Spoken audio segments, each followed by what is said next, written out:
The 2028 electoral map is going to look different from the map we've become accustomed to seeing this cycle. That goes without saying. As of mid-afternoon on November 7th, Donald Trump has won the presidency after securing 312 electoral votes. The margins themselves could still change in the states, but overall the map looks very similar to what we had been forecasted all cycle long, with a few notable exceptions. Notably, Trump made significant gains in deep blue urban areas like Chicago and New York. Right now, Harris leads by a single-digit margin in Illinois. At D+8, it's less than half Biden's margin in 2020. New Jersey is even crazier at Harris +4, down from Biden +16 in 2020. Even the Great Blue Empire state of New York is only D+12, down from D+23 in 2020. Trump also made massive gains among Hispanics in Florida and Texas, where he's on track to carry both states by more than 12 points when all the votes are counted.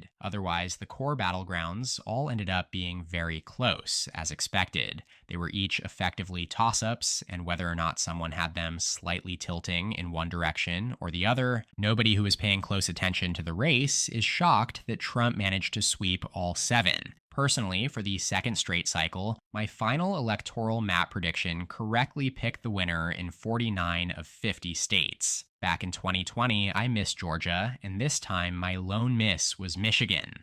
Looking ahead now to the 2028 cycle with Donald Trump's election, we are set to see the first simultaneous open presidential primaries for both major parties since 2016, and I think it's safe to say we're in for an absolutely massive field of candidates. Remember, back in 2020, more than 30 Democrats launched campaigns to challenge Trump, and in 2024, around 15 hopefuls entered the fray aiming to take on Joe Biden at the time.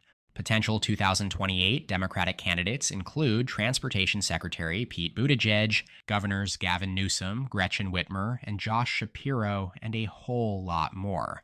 As for the Republicans, Vice President-elect J.D. Vance is the obvious frontrunner, but depending on how the next 4 years go, I fully expect Florida Governor Ron DeSantis, Virginia Governor Glenn Youngkin, and maybe even Nikki Haley to tease runs as well. 2026 is probably going to be a very good midterm cycle for the Democratic Party, as it almost always is 2 years after the election of a president of the opposition. 2028 is far less clear for a whole host of reasons, namely whether or not the Trump-Vance administration is popular and how Democrats manage to rebound from a third straight disappointing general election cycle. If I had to guess who wins the Republican primary, I think the safest pick by far is J.D. Vance, the VP-elect, who will probably run with Trump's endorsement as he looks to carry on the MAGA legacy to a younger generation. The Democratic picture is far blurrier. The big 3 governors, Newsom from California, Whitmer from Michigan, and Shapiro from Pennsylvania, are all very well positioned to run strong national campaigns with their already high name recognition. Buttigieg shocked everyone in 2020, but unless he runs for Senate in Michigan or something, I'm not sure how he'll manage to keep his status at this level over the next 4 years. Michelle Obama is not going to run. Maryland Governor Wes Moore and Kentucky Governor Andy Beshear are strong dark horse picks. The big question for me, though, is who will emerge as Bernie Sanders' heir apparent, considering Sanders himself will be far too old to run in 2028, and the highest profile progressive, AOC, will probably be considered too young.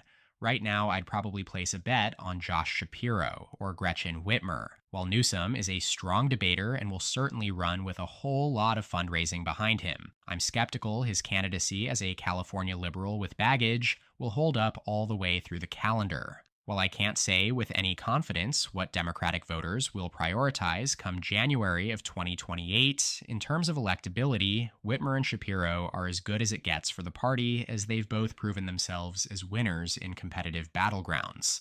Now turning to the 2028 electoral map, I've got 2 big questions, both still involve Trump. First, can Vance, or whoever the Republicans nominate, harness the same energy that Trump consistently brought to the electorate, repeatedly surpassing expectations across the board? Second, will the demographic shifts observed in this cycle deepen, or might we see a return to the pre-Trump era coalitions? Specifically, can the Republicans keep broadening their appeal among minority voters, and can the Democrats win back the suburban working class? Whatever the case, the 7 swing states from this cycle are very likely to be closely contested by both parties once again. If demographics truly shape destiny, we're likely to see Nevada, with its significant Hispanic population and lower proportion of college-educated residents, continuing its shift rightward. Meanwhile, Democrats could see a resurgence in the rapidly growing Sunbelt states of Arizona, Georgia, and North Carolina, which are becoming increasingly attractive to college graduates seeking job opportunities. Notably, North Carolina's population has doubled since 1970, Arizona's has quadrupled, and Georgia consistently ranks among the top 10 fastest growing states annually. Conversely, both Pennsylvania and Michigan have experienced population declines since the 2020 census, while Wisconsin remains relatively stagnant. And without substantial margins in the heavily black urban centers of Milwaukee, Detroit, and Philadelphia, Democrats would struggle to offset the predominantly whiter, more rural, and less college-educated demographic that characterizes the rest of these states. Long-term trends point to states like Kansas, Nebraska, and even Utah shifting left, while New Mexico, Illinois, New Jersey, and New York move right.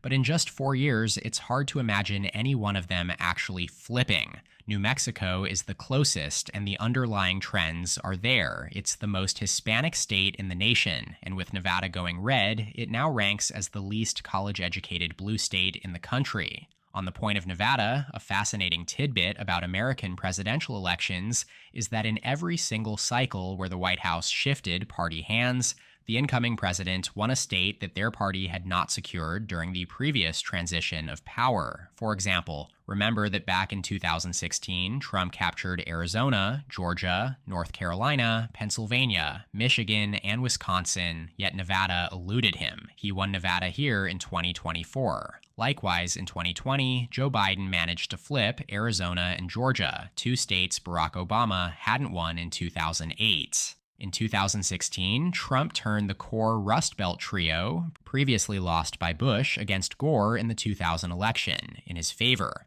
You could go all the way back to before the modern parties were formed, and that rule would stay true. The theory goes that in order for there to be enough force to kick a party out of power, there must be a substantial shift in voter sentiment across various demographics and regions. Come 2028, if Democrats manage to again flip the White House, they'd need to win a state Joe Biden failed to carry in 2020 to extend this streak. North Carolina immediately jumps off the page as the most likely pick. It's long been crystal balled to start moving left due to a favorable demographic profile for the Democratic Party. And while Democrats haven't won a federal election here since 2008, North Carolinians have consistently elected Democrats to statewide offices. It's also always competitive. In fact, with Trump currently on track to win by around 3 points, 2024 marks the 8th consecutive presidential or U.S. Senate election decided by less than 6 points. The state also has a sizable Black and Hispanic population, and while these groups have trended right,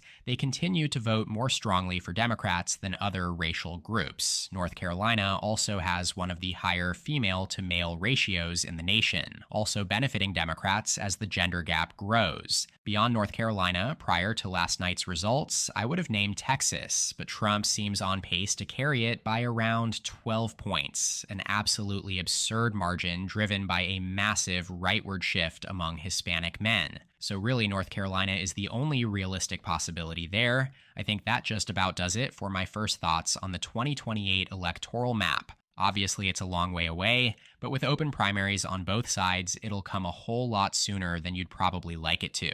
Shout out to my channel members in the description below. Make sure to subscribe to my channel down below, and please leave a like on the video if you enjoyed it. You can check out more content from my channel here, and as always, thank you so much for watching. I'll see you next time. EP out.